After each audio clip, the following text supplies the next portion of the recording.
ଏଇନା ଆମର ଅଣ୍ଡା ଭୁଜିଆ ହେଉଛି। ଏଇନା ଚୁଲି ଲାଗିଲା, କରେଇ ବସିଲା, କରେଇ ଟିକେ ଗରମ ହେଇଗଲା ପରେ ତେଲ ପଡ଼ିଲା, ତେଲ ଟିକେ ଗରମ ହେଇଗଲା ପରେ ପିଆଜ କଞ୍ଚା ଲଙ୍କା ପଡ଼ିଲା। ବର୍ତ୍ତମାନ ମୋ ସ୍ତ୍ରୀ ଚୁଲିରେ ରୋଷେଇ କରୁଛି, ଦେଖୁଥାନ୍ତୁ। ବର୍ତ୍ତମାନ ପିଆଜ ଟିକେ ଲାଲ ହେଇ ଆସିଲାଣି, ଜଷ୍ଟ ଟିକେ ଟିକେ। ଏখানে ଲୁଣ ପଡ଼ିବ, ଲୁଣ ପଡ଼ିଲେ ପିଆଜଟା ଶୀଘ୍ର ସିଝିଯାଏ।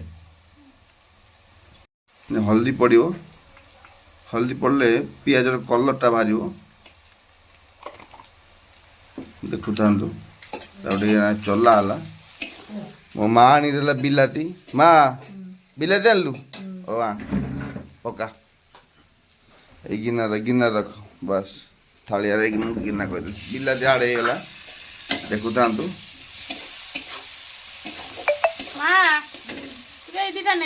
ନେଇଯାଅ ଏଇ ଦିଟା।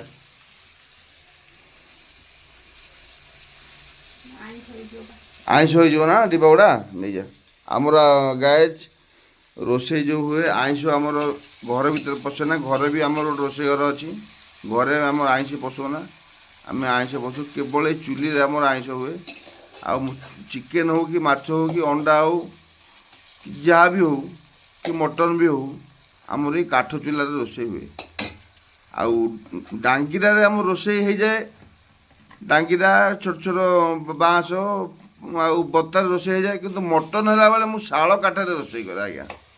ମଟନ୍ ଶାଳ କାଠରେ ବହୁତ ବଢ଼ିଆ ଲାଗେ। ମୁଁ ମଟନ୍ ଭିଡ଼ିଓ ବି ଆପଣଙ୍କ ପାଖକୁ ବହୁତ ଶୀଘ୍ର ଆଣୁଛି, ଆପଣ ଦେଖୁଥାନ୍ତୁ। ଦେଖନ୍ତୁ,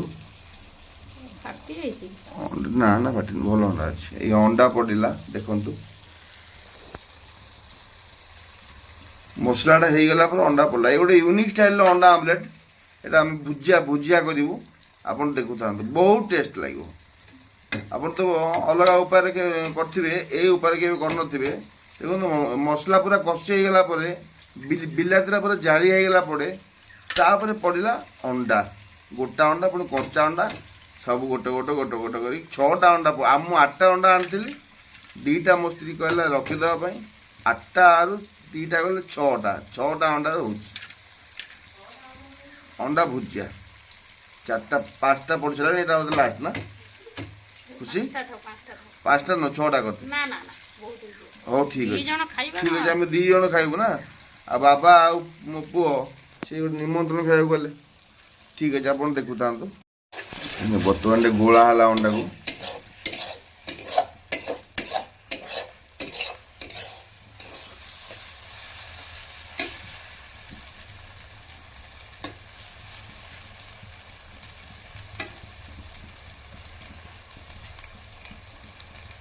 ଏଠି ବର୍ତ୍ତମାନ ଖେଳା ହେଇଗଲା। ଅଣ୍ଡାର ଯେଉଁ କଞ୍ଚା ଅଂଶ ଥିବ, ଖେଳା ହେବା ଦ୍ୱାରା ସବୁଗୁଡ଼ା ପୋଡ଼ପୋଡ଼ ହେଇଯିବ। ଆଉ ପୋଡ଼ପୋଡ଼ ହେଇ ଗୋଟା ହେଇକି ପୁରା ମାନେ ପାଟିରେ ମିଳେଇଯିବ, ପାଟିରେ ପକେଇଲା ମାନେ। ଦେଖୁଥାନ୍ତୁ, ଆଉ ଥରେ ଗୋଳା ହେଲା। ଦେଖନ୍ତୁ, କିଛି ସମୟ ହେଲା ଘଣ୍ଟା ହେଲାଣି, ହାରାହାରି 10-15 ମିନିଟ୍ ହେବ ହେଲା ଆମର ଚାଲିଛି।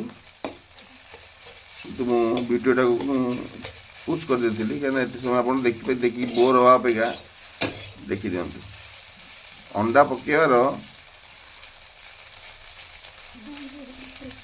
10-15 ମିନିଟ୍ ପର୍ଯ୍ୟନ୍ତ କି 20 ମିନିଟ୍ ପର୍ଯ୍ୟନ୍ତ ଆପଣ ଟିକେ ଏଇଟାକୁ ଭଲ ଭାବେ ଚଲେଇବେ। ଆଜି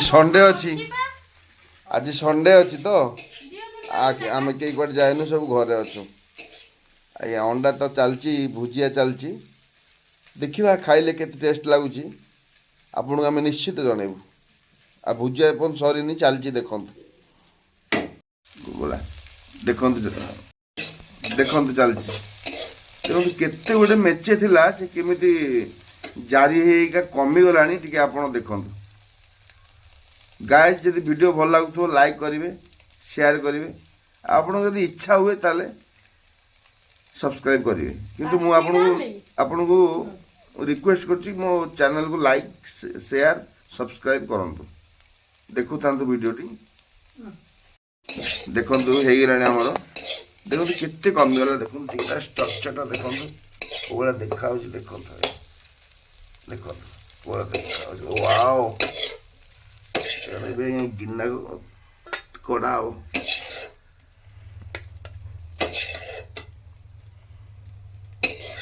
ବର୍ତ୍ତମାନ ଖାଇବି, ଖାଇଲା ବେଳେ ମୁଁ ଆପଣଙ୍କୁ ଜଣେଇବି ଆର ଟେଷ୍ଟଟା କେମିତି ହେଇଛି ଆପଣଙ୍କୁ ଜଣେଇବି, ନିଶ୍ଚିତ ଆପଣଙ୍କୁ ଜଣେଇବି। ଦେଖୁଥାନ୍ତୁ, ଦେଖନ୍ତୁ ଗାଇସ୍, ପୁରା ପିଜ୍ଜା ଭଳିଆ ଦେଖାଯାଉଛି। ଓହ, ହଉ ଦିବେ, ଏବେ ଏବେ ଚାଲନ୍ତୁ ଯିବା ଟେଷ୍ଟ କରିବା। ଦେଖିନିଅନ୍ତୁ, ପଖାଳ ଆସିଗଲା ଆଉ ତା ସହିତ ଅଣ୍ଡା ଭୁଜିଆ। ମୁଁ ଖାଇକି ଆପଣଙ୍କୁ ଜଣାଉଛି।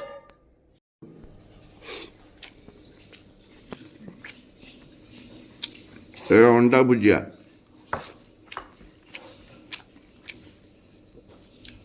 ଫୁଲ୍ ଟେଷ୍ଟ। ରହିଲି, ଭିଡ଼ିଓ ଯଦି ଭଲ ଲାଗିଥାଏ ଲାଇକ୍ ସେୟାର ସବସ୍କ୍ରାଇବ୍ କରିବେ। Thank you. ଜୟ ଜଗନ୍ନାଥ, ଜୟ ମା ବିରଜା।